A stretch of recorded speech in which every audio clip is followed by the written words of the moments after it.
That awkward moment when you're such a chill guy, but you're forced to lock in. You just knew people were gonna make the memes about this. I mean, it's actually kind of insane to have a character so cool, calm, and collected to the point that during a little break, after having holes rupture through your body, he pretty much has to chill there and be like, damn, it'd be awesome if I was just weaker.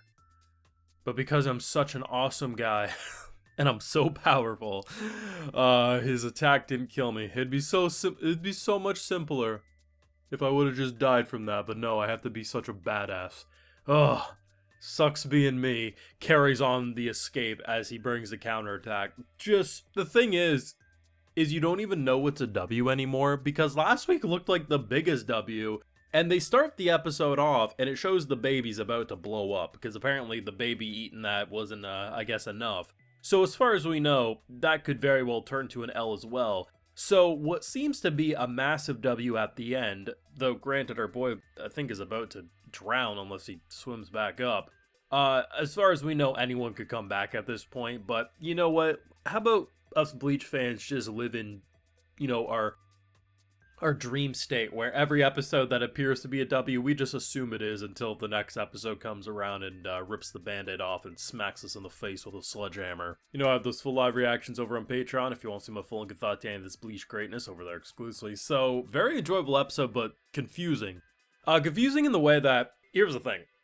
I'm sure if you spoke Japanese and you had accustomed to a lot of Japanese culture, this would be as simple as, Squid Game talking about red light, green light, and everything else. Which essentially the first game he does play is basically red light, green light. And then the other one, it's just like, the terminology, like, Bleach has very complex names because they'll be dropping things that cover your screen this long, and I'm like, ain't no English speaker pronouncing that correctly despite what they think they are. But the thing is like, it's one of these episodes that watching someone's bankai and abilities be explained, I sit there and say, yep, that makes sense, but that's very hard to replicate in speech of what they just said, because it's like, it's one of those weird cases where it does make sense, and after a little bit, I'm like, okay, I kind of understand, okay, yeah, it's like, okay, a hard image that's not actually there, he's actually over here, and it's like, it's like, okay, it makes sense, but Jesus.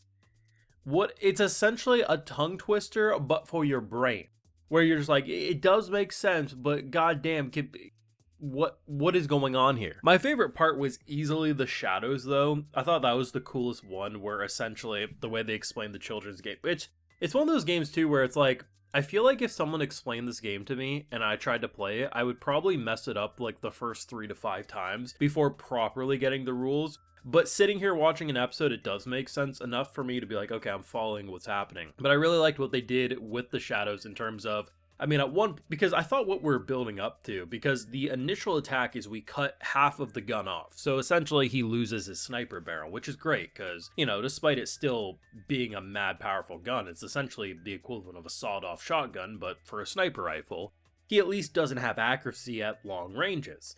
And then we cut it again. So it's down to like a third. Like pretty much he has like an inch of a barrel and then a trigger. Like I'm like, oh, that's going to be cool to see. Like we're probably just going to keep cutting it smaller and smaller down. And then he just repairs it. And I'm like, what the You can't even give us that? You can't even give us the W there? Like what the hell? But it was crazy because the way he popped up, he's like, oh, interesting. I thought I cut your arm off there. I guess I missed. It's like, some people may not like the chill guy meme, but in a lot of ways, I really feel like he matches the chill guy energy. I mean, it's not like he wanted to be there fighting, but he's like, hey, who else is going to do it but me? And he wasn't phased. He was getting shot and skewered, and he's just like, huh, damn. It would have been great if I was weaker, huh? Because I'd just be dead. Well, I guess I got to do that has to be like one of the biggest dick reactions in 1,000 Year Blood War. And like I said, it's pretty much impossible to assume what is victories anymore, because it appears to be a victory. It appears to be sunk to the bottom of the ocean, and you ain't coming back up. But then again, who's to say he's not going to swim up? I refuse at this point to accept any victory as a victory until the Quincy King is officially dead for good. Once that happens, I will assume actual victories. But at the same time, I'm just going to be like, yeah, sure, we got a W here. But it's kind of like, I'll accept we got W's, but I'll just assume they're going to turn to L's eventually.